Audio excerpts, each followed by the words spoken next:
Hey everyone, I'm not sure where to start, but I really need some advice. I'm 29 years old, my wife Sarah is 31, and we have a 10-year-old daughter. We've been married for 10 years, but lately things have been falling apart. It all started about 6 months ago when Sarah lost her job. At first, I was supportive. I told her to take her time finding something new, because my job as a doctor pays well enough for us to live comfortably. But as the months went by, she didn't seem in any hurry to find work. I tried to encourage her gently, even helped her look for job openings, but she didn't seem interested. She spent more and more time on her phone, always texting or on social media. One night, I asked her if she still loved me. She didn't answer. That silence hit me harder than any argument we could have had. I suggested we see a therapist, hoping to work through whatever was going on. We went a few times, but it didn't seem to make a difference. Sarah wasn't putting in the effort to save our marriage. Eventually, I ended up sleeping on the couch while she stayed in our bed. Our home felt like a battlefield, where we were both silently retreating to our corners. The breaking point came when I took off my wedding ring. I was out with some friends at a bar, trying to distract myself from the mess at home. They noticed the missing ring right away. "What's going on, man?" one of them asked. I just shrugged and told them we were going through a tough time. They looked surprised but didn't press further. 2 weeks ago, Sarah told me she wanted a divorce. I had suspected something was up for a while. She was constantly on her phone, texting and calling this new friend she met. Her phone records confirmed my suspicions, a barrage of texts and calls to the same number, starting in June and continuing every day. I confronted her with the evidence and she just blew up. "Why did you go through my phone?" she yelled, as if that was the main issue. She told me to leave, even though it was my house. To make matters worse, a friend of mine saw Sarah at a cafe with another man. I didn't want to believe it, but the pieces started falling into place. I felt like my entire world was collapsing. I had always trusted her, believed in her, and now this. I remember when we first met. She was full of life and ambition. We fell in love quickly and got married within a year. Our daughter was born soon after, and we were happy. But somewhere along the line, things changed. I still don't know exactly when or why, but the woman I fell in love with seemed to vanish, replaced by someone I hardly recognized. As if dealing with my own emotions wasn't enough, I also have a sister, Emily, who's 28. She's been a rock for me through all of this, offering support and advice. She never liked Sarah much and always thought she was too distant. Emily had her own life to deal with, but she always made time for me, and I appreciate that more than she'll ever know. One evening, I was sitting with Emily, venting about the latest argument with Sarah. Emily listened patiently, then said something that struck a chord. "Maybe it's time to stop trying to fix something that's already broken," she said. "Focus on yourself and your daughter. You deserve better." Her words lingered in my mind, and I knew she was right. The next day, I decided to take a closer look at Sarah's phone records. It wasn't something I wanted to do, but I needed to know the truth. The phone records showed an endless stream of texts and calls to the same number, starting early in the morning and continuing late into the night. My heart sank. It was clear that she was having an affair. That evening, I confronted Sarah again, this time with the evidence in hand. She didn't deny it. Instead, she turned the tables on me. "Why did you invade my privacy?" she shouted. "You had no right to go through my phone records." Her deflection was infuriating. "That's not the point, Sarah," I said, trying to keep my composure. "You've been lying to me for months. Who is he?" She refused to tell me, but it didn't matter. The damage was done. I packed a bag and went to stay with Emily for a few days. I needed time to think, to figure out my next steps. Emily welcomed me with open arms, offering a place to stay and a shoulder to cry on. She even helped distract our daughter from the tension at home, taking her out for fun activities and keeping her occupied. During those days at Emily's, I felt a mix of anger, sadness, and relief. Anger at Sarah for betraying our marriage, sadness for the family we once were, and relief that I no longer had to live in uncertainty. I decided to consult a lawyer and start the process of divorce. It was a painful decision, but it felt like the only way forward. I still couldn't shake the feeling of betrayal. Sarah had been my partner, my confidant, the mother of my child. How could she do this to us? I thought about all the times we had shared, the plans we had made, and the life we had built together. It all seemed like a cruel joke now. Emily and I spent long nights talking about everything that had happened. She shared stories from her own life, trying to make me see that I wasn't alone. "Everyone goes through tough times," she said. "It's how we come out on the other side that matters." Her words gave me strength, and I knew I had to be strong for my daughter. I started making plans for the future. I wanted to ensure my daughter had a stable and loving environment, even if her parents were no longer together. Emily offered to help, and we began discussing arrangements for shared custody. It was a daunting task, but having her support made it feel more manageable. Meanwhile, Sarah continued to distance herself. She seemed more interested in her new life than in salvaging our marriage. It hurt, but I knew I couldn't force her to change. The therapist we had seen earlier had suggested individual counseling for both of us, and I decided to give it a try. If nothing else, it would help me navigate this difficult period and come out stronger on the other side. A few weeks later, I moved out of Emily's place and into a small apartment nearby. It wasn't much, but it was a fresh start. I set up a room for my daughter, filled it with her favorite things, and tried to make it feel like home. I wanted her to know that no matter what happened between Sarah and me, she would always have a safe place with me. Sarah and I met a few times to discuss the divorce and custody arrangements. Those meetings were tense and awkward. She seemed almost indifferent, as if our life together was just a distant memory. I tried to keep the conversation civil for the sake of our daughter, but it was hard not to let my emotions get the better of me. One day, I decided to take our daughter to the park. It was a sunny afternoon, and I thought some fresh air would do us both good. As she played on the swings, I sat on a bench, lost in thought. A man sat down next to me, striking up a conversation about the weather and the park. I appreciated the distraction and found myself opening up about my situation. "Divorce is tough," he said, nodding sympathetically. "But you're doing the right thing. Kids need stability, and it sounds like you're providing that." His words resonated with me, and I felt a glimmer of hope. Maybe, just maybe, things would get better. As the weeks turned into months, I started to find a new rhythm. My daughter and I developed our own routines, and I focused on being the best dad I could be. Emily continued to be a source of support, and I leaned on her more than ever. Slowly, the pain of betrayal began to fade, replaced by a sense of resilience. One evening, as I was tucking my daughter into bed, she looked up at me and said, "Daddy, are you happy?" Her question caught me off guard. I thought about it for a moment, then smiled. "I'm getting there, sweetheart," I replied. "I'm getting there. I know the road ahead won't be easy, but I'm determined to move forward, for myself, for my daughter, and for the future that still holds promise. If anyone has been through something similar, I'd love to hear your advice. How did you cope? How did you rebuild your life? Any tips would be greatly appreciated." Hey everyone, I wanted to give an update on what's been happening since I found out about Sarah's affair, and we decided to get a divorce. It's been a whirlwind to say the least. So here goes. After discovering the affair, I decided to lawyer up. The nicest lawyer I've ever known, the guy Sarah despises because he bailed her out of a friend's messy divorce case, was thrilled when I handed him the pictures and phone records. His name is Mark, and he's known for being a real pit bull in court, which is exactly what I needed. When I showed him the evidence, he just smiled and said, "This is more than enough. She's not getting away with this." It felt good to have someone on my side who was ready to fight for me. With everything going on, I realized I needed a break, so I decided to take a little walk near the beach with my daughter. It was a beautiful day, the kind that makes you feel like maybe everything will be okay after all. We strolled along the shore, collecting seashells and talking about school and her friends. It was nice to see her smile and hear her laugh. I wanted to distract myself, but also I wanted to make sure she knew that I was there for her, no matter what. I also took a few days off work to clear my head and figure out the next steps. Those moments on the beach were some of the most peaceful I'd had in a while. I also needed to talk to my father about what was happening. My mom passed away when I was young, so it's always been just him and me. He loves to fish, so I went over to his place and suggested we go fishing. We didn't say much at first, just cast our lines and enjoyed the silence. After a while, I told him about the divorce and how Sarah had cheated on me. He listened quietly, then said, "Are you sure about this?"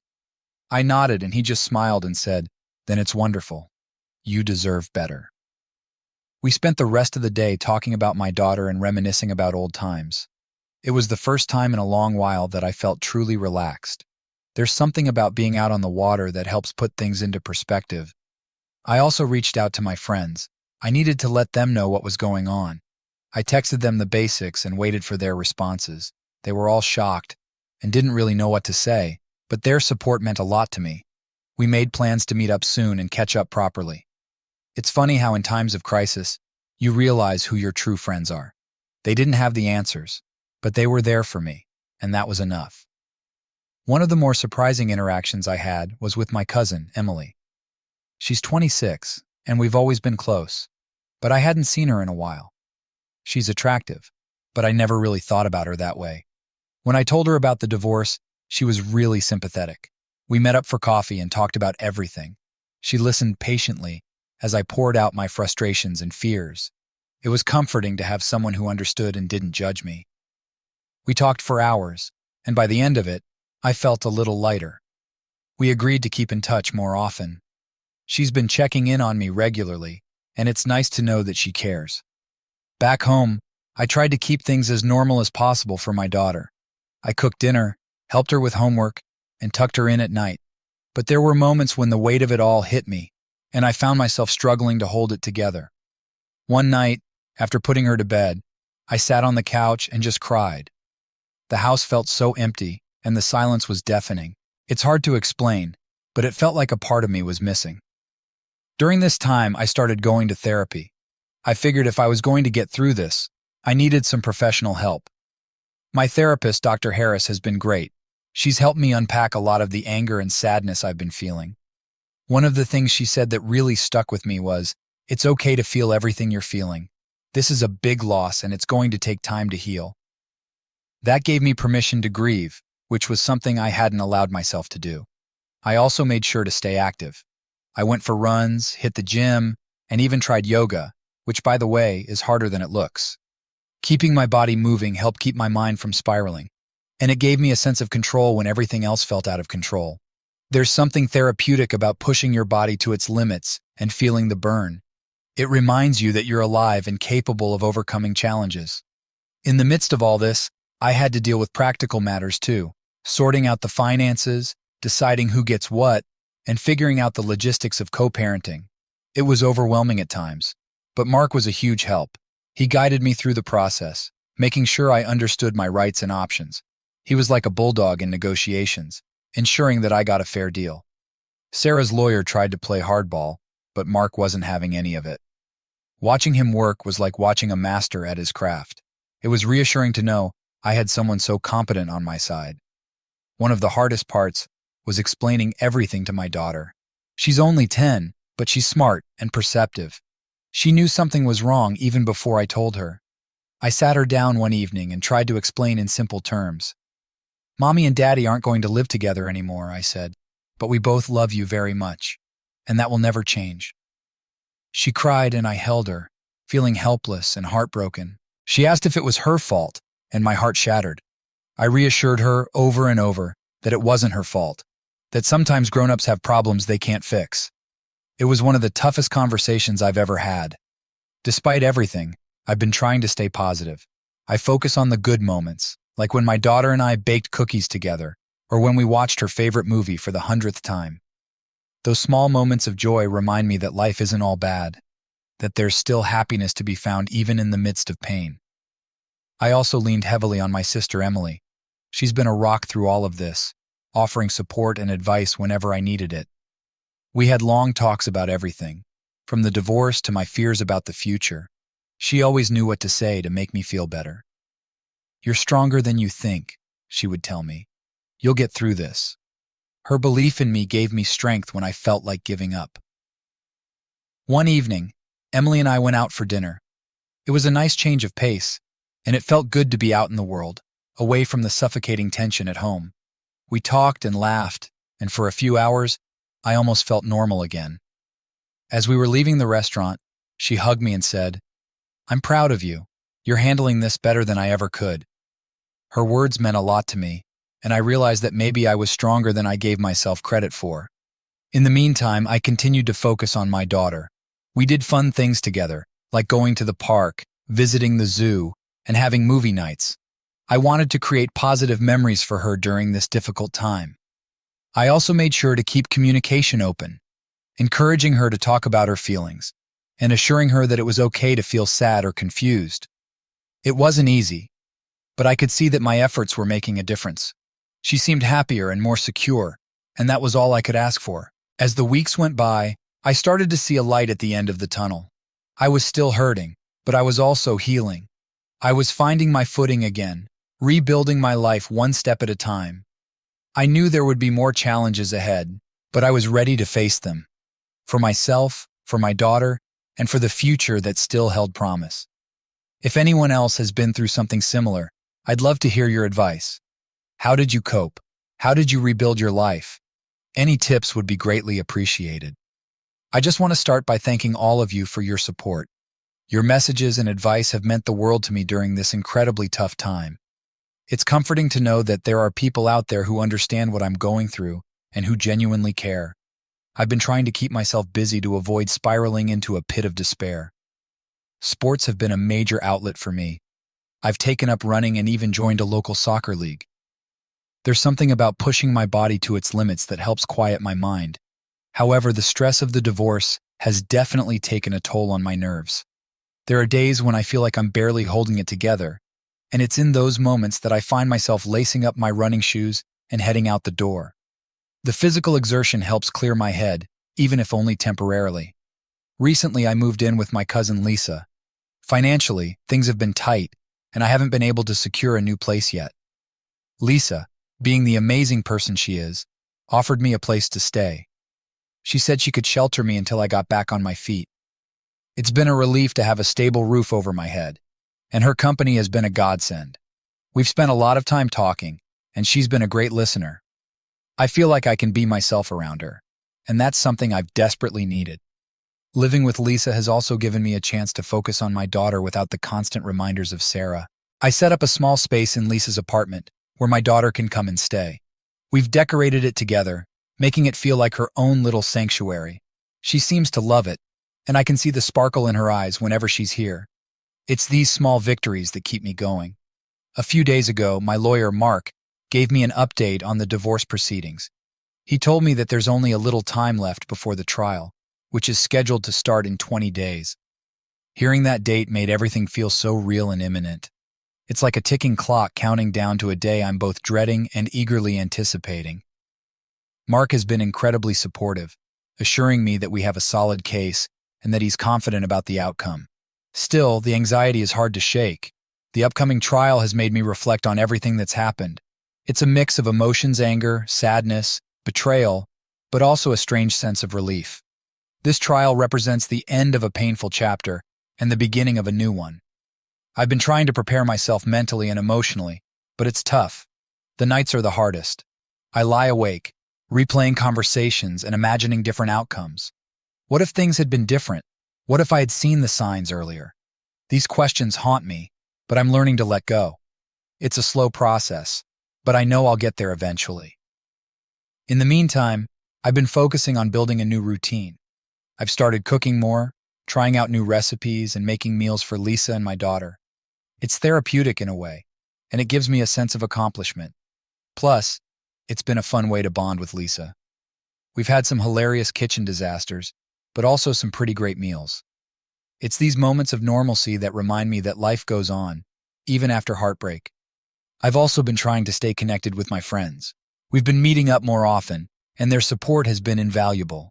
They've been there to listen, to distract me with stories and jokes, and to remind me that I'm not alone. We've started a weekly game night, which has been a great way to unwind and forget about my troubles for a few hours.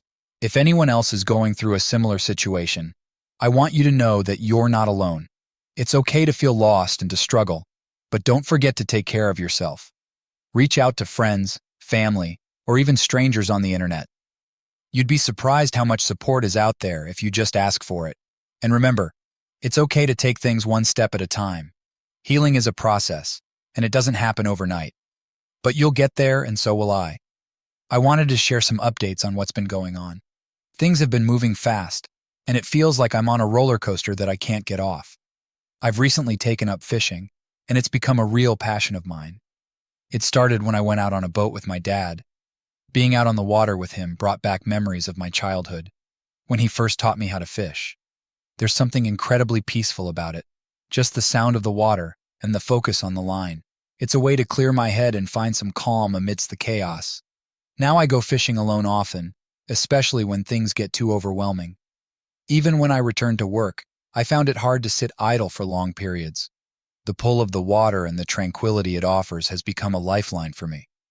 A few days ago, Sarah called me out of the blue. She was crying, saying there was no need for a divorce.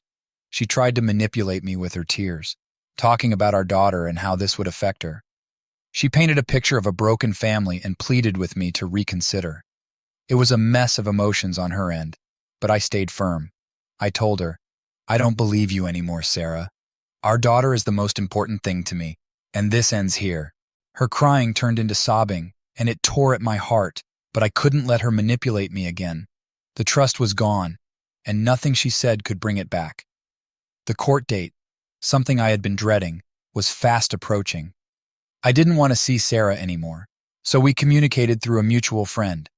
He acted as a go-between, passing messages and ensuring she got everything she needed. We set a court date, and the trial was supposed to take place in a week. Just thinking about it made my stomach churn. I knew it was necessary, but that didn't make it any easier. Then, I found out that Sarah had hired an expensive lawyer. I have no idea how she managed it.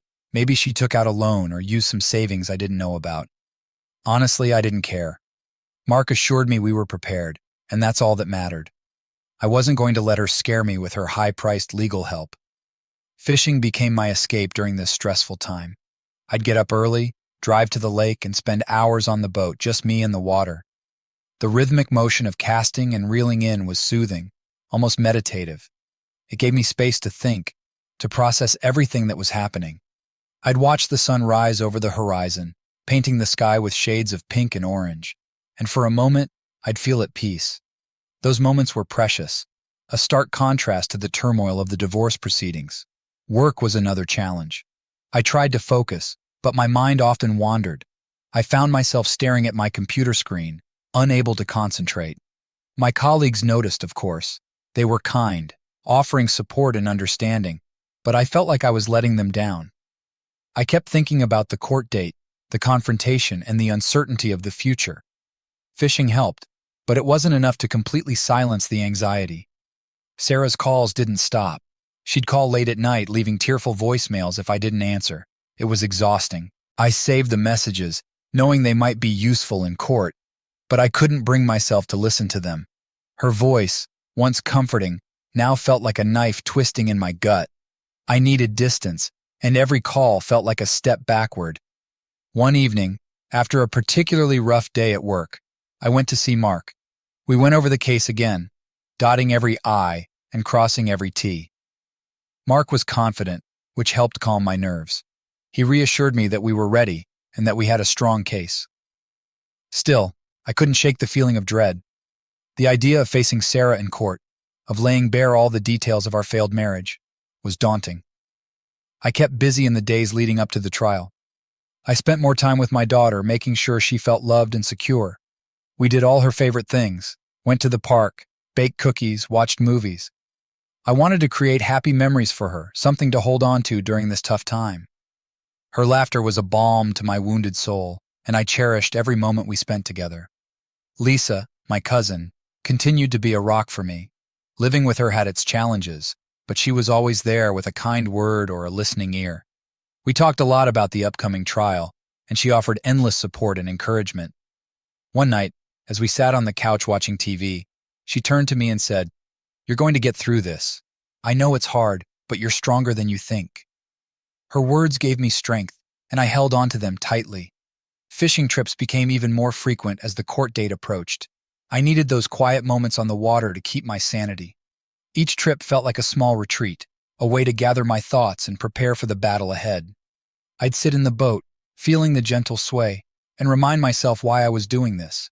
It was for my daughter, for our future, and for my own peace of mind. As the days passed, The weight of the upcoming trial loomed large, but with each fishing trip, each supportive word from friends and family, and each moment spent with my daughter, I felt a little more ready. The journey was far from over, but I was determined to see it through. It's been a whirlwind these past few days, and I finally have the energy to sit down and tell you what happened. The trial is over, and I can't believe the roller coaster it's been. Preparation for the trial was intense. Mark and I spent countless hours going over every detail, making sure we had all our ducks in a row.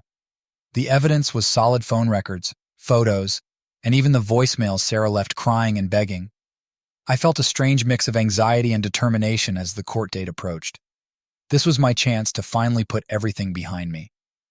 The day of the trial, we gathered at the courthouse. My father was there, looking strong and supportive as always. My cousin Lisa stood by me, her presence a steadying force. Mark, my lawyer, was ready to go, exuding confidence and calm. We had our little team, and their support gave me the strength to face what was coming. From Sarah's side, it was a different story. She had her expensive lawyer, a slick-looking guy who probably charged a fortune. And then there was her lover, a smug bastard who seemed to think he owned the place. As we waited for the trial to start, he couldn't resist throwing insults my way. "You ruined her life, you piece of shit," he shouted. "You're pathetic, no wonder she left you." His words were like venom, but I held my ground. I wasn't going to let him get under my skin. Inside the courtroom, the tension was palpable. The judge entered and we all stood, the formalities a stark contrast to the emotional chaos we were about to dive into. The trial began, and it was a blur of testimonies, evidence presentations, and cross-examinations. Mark was brilliant, methodically laying out our case and dismantling the arguments from Sarah's lawyer. I could see the doubt creeping into their side as the evidence piled up against them. Sarah's lover tried to make a scene a few times, but the judge quickly shut him down. His outbursts only served to make him look more ridiculous. Sarah herself seemed distant, as if she was already resigned to the outcome. It was hard to see her like that, but I reminded myself why we were there. This was for my daughter, for our future, and for my own sanity. After what felt like an eternity, the judge finally gave his verdict. We won. The evidence was clear, and there was no denying the truth. I felt a wave of relief wash over me, but there was no celebration. Just a quiet, exhausted acknowledgement that this part was over. Once the trial concluded, I approached Sarah to finalize the divorce papers. I begged her to sign them, telling her, "You won't see or hear from me again after this.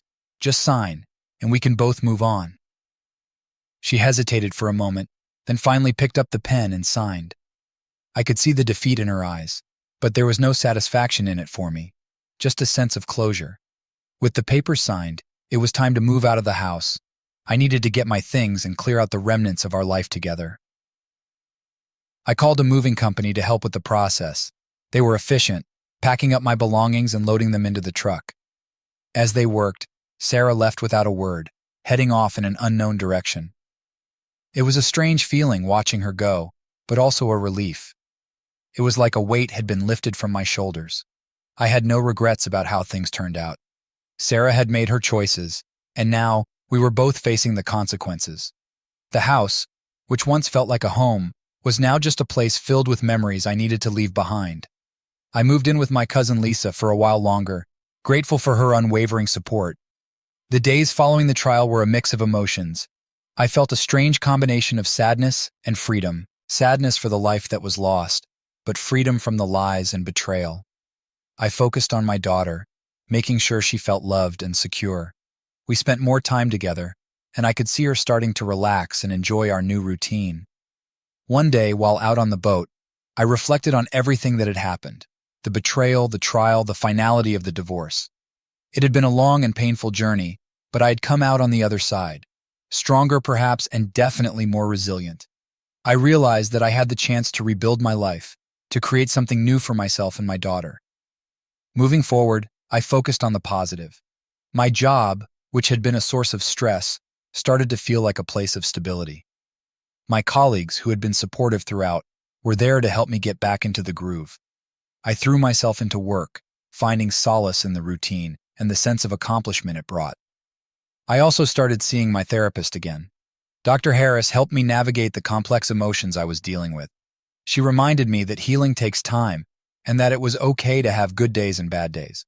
Her guidance was invaluable, helping me to process the grief and move toward acceptance. There were moments when I felt a pang of regret, but they were fleeting. I knew that dwelling on the past wouldn't help me or my daughter.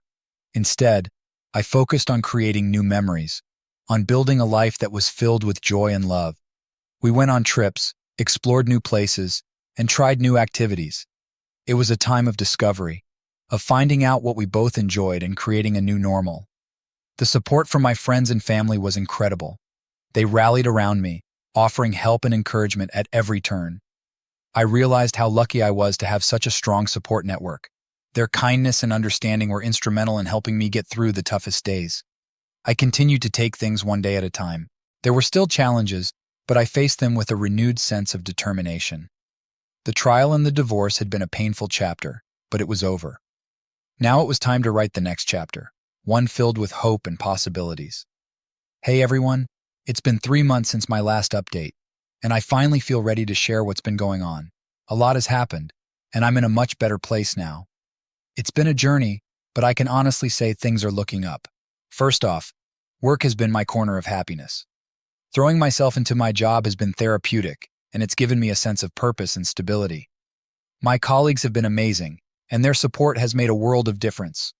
Being able to focus on something productive has helped me keep my mind off the past and look toward the future. It's strange, but in the midst of all the chaos, work has become a sanctuary. It's a place where I can lose myself in tasks and projects, where I can feel competent and accomplished. Fishing has also played a huge role in my healing process. My dad and I started going out on the boat more often, and those trips have been a lifeline. There's something about being on the water that's incredibly soothing. It's just me, my dad, and the rhythm of the waves. We talk about everything and nothing, and it feels like we're reconnecting in a way we haven't in years.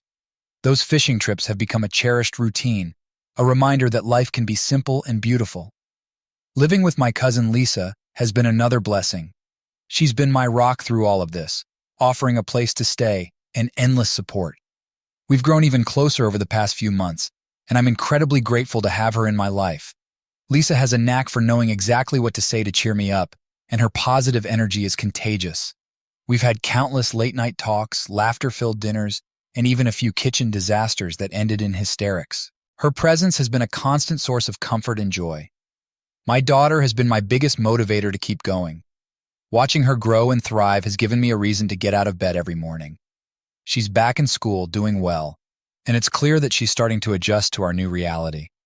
Seeing her smile and hearing her laugh is all the motivation I need to keep pushing forward. We've been spending a lot of quality time together, and it's been wonderful. We've established new routines, like having breakfast together every morning and reading stories before bed. These moments with her are precious, and they remind me of what truly matters. As for Sarah, I haven't heard from her since the divorce was finalized. She disappeared into an unknown direction, and honestly, I'm okay with that. There were times when I wondered where she was and what she was doing, but those moments are fleeting. I've come to accept that she's no longer a part of my life, and that's for the best. The peace and clarity I've found since she left have been invaluable. I'm finally able to focus on myself and my daughter without the constant shadow of betrayal hanging over us. It's strange to look back on everything that's happened. There were days when I didn't think I'd ever feel normal again, but here I am, finding happiness and stability in the midst of it all. I've learned a lot about myself over these past few months. I've discovered strength I didn't know I had, and I've realized the importance of surrounding myself with positive, supportive people. To anyone going through something similar, I want to say this. You're stronger than you think. It's okay to have bad days, to feel lost and overwhelmed, but don't lose sight of the good things in your life. Hold on to the people who support you and find joy in the small moments. It gets better, even if it doesn't feel like it right now. The support from my friends and family has been incredible. They've rallied around me, offering help and encouragement at every turn. Their kindness and understanding have been instrumental in helping me get through the toughest days.